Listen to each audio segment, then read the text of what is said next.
दिराला मुलगी पाहण्यास निघालेल्या महिलेचा दुर्दैवी मृत्यू. डंपरची जोरदार धडक. घटना सीसीटीव्हीमध्ये कैद. मिरज पंढरपूर मार्गावरील सिव्हिल हॉस्पिटलसमोर झालेल्या भीषण अपघातात एका महिलेचा जागीच मृत्यू झाला असून तिचा पती गंभीर जखमी झाला आहे. ही संपूर्ण घटना सीसीटीव्हीमध्ये कैद झाली आहे. अपघातात ठार झालेल्या महिलेचे नाव नंदनी मच्छिंद्र दौलततडे, वय 32 असे असून जखमी पतीचे नाव मनोज कृष्णदेव दौलततडे, वय 32 असे आहे. दोघेही मोटारसायकलवरून मिरजकडून सोलापूरच्या दिशेने दिराला मुलगी पाहण्यासाठी जात असताना हा अपघात झाला. मिळालेल्या माहितीनुसार नंदनी दौलततडे या मोटारसायकलवर पाठीमागे बसल्या होत्या.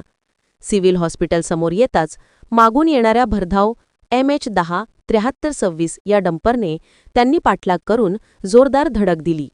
धडकेनंतर नंदनी दौलततडे या डंपरच्या मागील चाकाखाली आल्याने त्यांचा जागीच मृत्यू झाला.